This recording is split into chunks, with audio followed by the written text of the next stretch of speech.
അപ്പോൾ വളരെ സന്തോഷം തോന്നിയ ഒരു നിമിഷമാണ് നിങ്ങൾക്ക് മുമ്പിൽ പങ്കുവെക്കുന്നത് കേട്ടോ.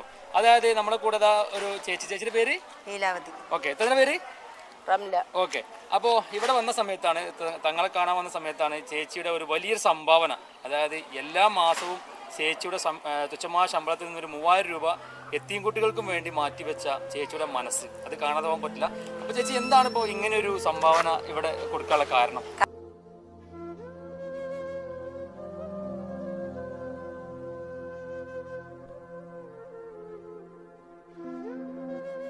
കാരണം എന്താ വെച്ചാൽ ഞാൻ 31 വർഷമായി വിധവയായിട്ട്. എൻ്റെ 2 മക്കൾ ചെറിയ കുട്ടികളായിരിക്കും. എൻ്റെ ഹസ്ബൻഡ് മരിച്ചതാണ്. 4 വർഷത്തിന് ശേഷമാണ് എനിക്ക് സർക്കാർ ജോലി കിട്ടിയത്. അതിന് ഭർത്താവ് മരിച്ച് 4 കൊല്ലം കഴിഞ്ഞിട്ടാണ് ജോലി കിട്ടിയത്. പക്ഷെ ആ ജോലിയിൽ നിന്ന് ഞാൻ കുട്ടികളെയും കൂട്ടി ഒരുപാട് കഷ്ടപ്പെട്ടിരുന്നു. പക്ഷെ അങ്ങനെ കഷ്ടപ്പെട്ട് വളർത്തി പഠിപ്പിച്ചു. അവരൊക്കെ ഇപ്പോൾ വലിയ നിലയിലായി. മക്കൾക്കൊന്നും ഒരു ബുദ്ധിമുട്ടുമില്ല. ഒക്കെ ജോലിക്കാരൊക്കെ ആയി. ഞാൻ വീട് വെച്ചു, വണ്ടി വാങ്ങി, എല്ലാ സന്തോഷമായിട്ട് നടന്നു. ഇപ്പം മക്കളെ വിവാഹം കഴിച്ചപ്പം എനിക്ക് മാനസികമായി ഒരുപാട് ബുദ്ധിമുട്ടുണ്ടാക്കി. മകൻ്റെ ഭാര്യ വീട്ടുകാരുമായിട്ട് വലിയ ബുദ്ധിമുട്ടായി. അപ്പോൾ ആ സങ്കടം എനിക്ക് ഞാൻ എൻ്റെ അടുത്തുള്ള വീട്ടുകാരത്തിയോട് പറഞ്ഞപ്പോൾ അവൾ എന്നോട് പറഞ്ഞു, താത്ത പറഞ്ഞു ഇവിടെ വന്നാൽ ചേച്ചിക്ക് വിശ്വാസം ഉണ്ടെങ്കിൽ ചേച്ചിൻ്റെ വിഷമം മാറുമെന്ന് പറഞ്ഞു. അങ്ങനെ ഞാൻ ഇവിടെ വന്നു. തങ്ങളുപ്പാനെ കണ്ടു എൻ്റെ സങ്കടം പറഞ്ഞു. ഞാൻ പ്രാർത്ഥിച്ചു. അതുപോലെ 2 നേരം മജ്ലിസ് കാണും. എന്താ പറയുക, ഫാത്തി ഓതാൻ പഠിച്ചു. അതേപോലെ സലാത്തുൽ ഫാത്തിയ ഞാൻ ചൊല്ലും. 2 നേരവും ഞാൻ ചൊല്ലും. 2 നേരം മജ്ലിസും കാണും. അത് കഴിഞ്ഞപ്പോൾ എൻ്റെ മനസ്സിന് കുറേ സന്തോഷമുണ്ട്. വീട്ടിൽ കുറേ സമാധാനമുണ്ട്. എന്നാലും മുഴുവനായിട്ടില്ല. എന്നാലും ഇവിടെ വന്ന് തങ്ങളെ കണ്ട് ഇവിടുത്തെ ഈ എത്തിൻകുട്ടികളൊക്കെ തങ്ങൾ കൊടുക്കുന്ന ആ സഹായങ്ങൾ കാണുമ്പം എനിക്കും തോന്നി എന്നെ കൊണ്ട് കഴിയുന്നത് ഞാനും ചെയ്യണം. കാരണം ഞാനും 2 എത്തിമക്കളെ വളർത്തി ഉണ്ടാക്കിയതാണ്. അപ്പം എനിക്ക് തോന്നി അവരൊക്കെ എന്തെങ്കിലും എന്നെ കൊണ്ട് കഴിയുന്നത് ചെയ്യാം. എനിക്ക് 30,000 ഉറുപ്പ്യാണ് മാസം പെൻഷൻ കിട്ടുന്നത്. സർക്കാർ സർവീസിൽ നിന്ന് 3 വർഷമായി ഞാൻ റിട്ടയർ ചെയ്തിട്ട്.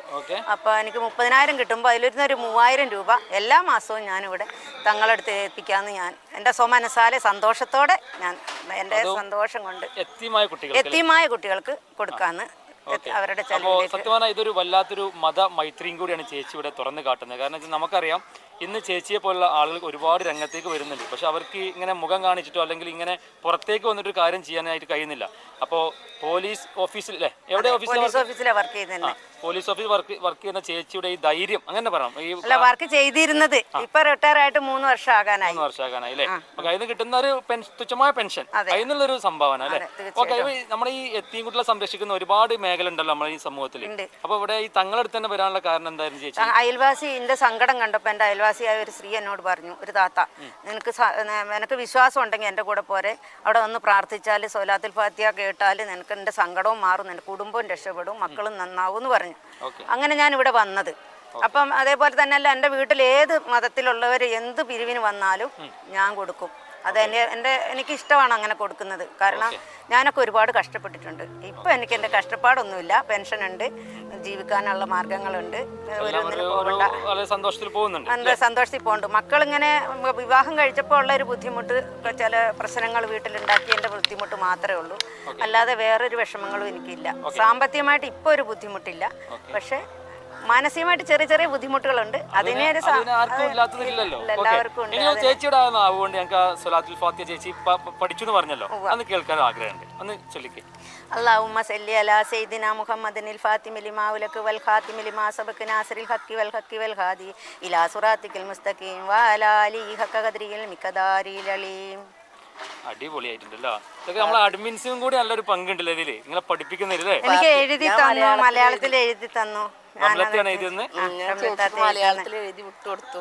ചേച്ചി അത് പഠിച്ചു. എന്നിട്ട് എന്റെ അതിലേക്ക് വോയിസ് ഓടും, ഇത് നന്നായിക്കൂടെ താത്ത, അതിൽ എന്തെങ്കിലും തെറ്റുണ്ടോ അപ്പൊ തെറ്റ് ഞാൻ തിരുത്തി കൊടുക്കും. അതുപോലെ ഫാത്തിഹ ഓതും നന്നായിട്ട്. എനിക്ക് ഭയങ്കര സന്തോഷാ. എന്താ ചോദിച്ചാൽ തങ്ങളിപ്പാന്റെ അതേ അവസ്ഥ തന്നെ എനിക്കും. കാരണം നമ്മൾ ഒരുപാട്, ഞാൻ പാവങ്ങളെ മനസ്സ് വായിച്ചറിയണ ഒരു അഡ്മിനും കൂടിയാണ്. കാരണം ഇതിലൊന്നും മോഹിച്ചിട്ടില്ല. എൻ്റെ ഗ്രൂപ്പത്തെ എത്രയോ ആൾക്കാർ എനിക്ക് വേണ്ടി ദുആ ചെയ്യുന്നുണ്ട്. കാരണം ഞാൻ അവർക്ക് വേണ്ടിയിട്ട് ഇന്നാൽ കഴിയുന്ന എന്ത് സപ്പോർട്ട് ഞാൻ ചെയ്ത് കൊടുക്കും. പിന്നെ എനിക്ക് പറയാൻ, ഞാൻ ഒരുപാട് കഷ്ടപ്പെട്ടിട്ട് പറഞ്ഞ ജീവിതത്തിൽ 10-22 വർഷമായി എൻ്റെ ഭർത്താവ് ഗൾഫിൽ പോലെടുത്തിട്ട്. അപ്പോൾ എന്നും എന്താ പറയുക, ഓരോ ബുദ്ധിമുട്ടുകളും പുറത്ത് പറയാൻ പറ്റാത്ത പല മാനസിക പ്രശ്നങ്ങളും നമുക്കുണ്ടായിരുന്നു. എല്ലാതും ഈ സലാത്തുൽ ഫാത്തിഹയുടെ ബർക്കത്തുകൊണ്ടാണ് ഞാൻ ഇന്ന് നല്ലൊരു സന്തോഷത്തിലുള്ളൊരു ജീവിതമാണ് ജീവിക്കുന്നത്. എനിക്ക് ഒരുപാട് പ്രയാസങ്ങൾ പറഞ്ഞറിയിക്കാൻ പറ്റാത്ത പ്രയാസങ്ങളുണ്ടായിരുന്നു. അതൊക്കെ ഈ സലാത്തുൽ ഫാത്തിഹയുടെ ബർക്കത്ത് കൊണ്ട് അല്ലാഹ് അൽഹംദുലില്ലാ നല്ല റാഹത്താണ് എല്ലാം കൊണ്ടും. പിന്നെ എൻ്റെ മോൾക്ക് കുട്ടികളുണ്ടായിരുന്നില്ല, 5 വർഷമായിട്ട് കുട്ടികളുണ്ടായിരുന്നില്ല. ഒരുപാട് ഡോക്ടറെ കാണിച്ചു, ഒന്നും പിന്നെ മരുന്ന് കൊണ്ടൊന്നും ഒരു ഫലം ഉണ്ടാകുന്നില്ല. ലാസ്റ്റ് തങ്ങളുടെ അടുത്ത് വന്നു, കുട്ടിക്ക് മോളായി, വീടായി, മോന് ഗൾഫിൽ പോയി, നല്ല ജോലി കിട്ടി, അബുദാബി ലൈസൻസ് 2ാമത്തെ ടെസ്റ്റിൽ തന്നെ പാസ്സായി. അങ്ങനെ ഒരുപാട് ഫضലുകൾ ഞാൻ എന്തിൻ്റെ മനസ്സിൽ വിചാരിക്കണോ അതൊക്കെ എല്ലാം എനിക്ക് ഈ സലാത്തുൽ ഫാത്തിഹയുടെ ബർക്കത്തുകൊണ്ട് ഇന്ന് വരെ നടന്നിക്കണു. ആര് തങ്ങളെ വിമർശിച്ചാലും ഞങ്ങൾക്ക് ആർക്കും സഹിക്കൂല. അത്രക്കും ഞങ്ങൾ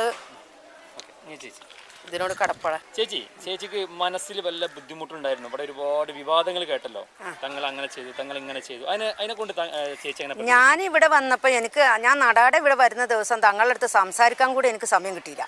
എൻ്റെ കാര്യങ്ങൾ എനിക്കൊന്ന് പറയാൻ കഴിയാഞ്ഞിട്ട് ഞാൻ പുറത്തിറങ്ങി വന്നിട്ട് താത്താനോട് പറഞ്ഞു എനിക്കൊന്നും പറയാൻ പറ്റിയില്ലല്ലോ എന്ന്. അത്ര സമയം പോലും അതിൻ്റെ ഉള്ളിൽ നമുക്ക് തരുന്നില്ല. പിന്നെ ആ ആള് മറ്റൊരു ആള് ഇവരെ അവിടെ കിടന്നു നമ്മളെ ഇടുത്തി ഒഴിയിച്ചു എന്നൊക്കെ പറയുന്നിടത്ത് ഒരു സത്യവും ഇല്ല. കാരണം എന്താ വെച്ചാൽ സത്യസന്ധമായ കാര്യം അവിടെ തുറന്ന പുസ്തകം പോലെയാണ് അതിൻ്റെ ഉള്ളിൽ. ഒരുപാട് മൊയ്ലിയാക്കന്മാരും ഉസ്താദുമാരും തങ്ങന്മാരും ഒക്കെ നിൽക്കണം. ആ സമയത്താണ് തങ്ങളിപ്പോൾ സംസാരിക്കുന്നത്. അത് തന്നെ 1 സെക്കൻഡ് അല്ല 2 സെക്കൻഡ്, ഏറിയ 3 സെക്കൻഡ്, അതിൽ കൂടുതൽ നമുക്ക് കിട്ടുന്നില്ല. പിന്നെ നമുക്ക് പറയാൻ ഒരു കാര്യമേ പറയാൻ പറ്റുള്ളൂ. അവിടെ ഒരുപാട് സമയം നമ്മൾക്ക് ചിലവഴിക്കാനും കഴിയില്ല. അപ്പം പിന്നെ തങ്ങളെക്കുറിച്ച് അങ്ങനെയൊക്കെ പറയുന്നത് അത് ശുദ്ധ നുണയാണ്. കാരണം ഞാൻ ഒരിക്കലും വിശ്വസിക്കുന്നത് അദ്ദേഹത്തിൻ്റെ കയ്യിൽ നിന്ന് അങ്ങനത്തെ സ്വഭാവം ഉണ്ടെന്ന്.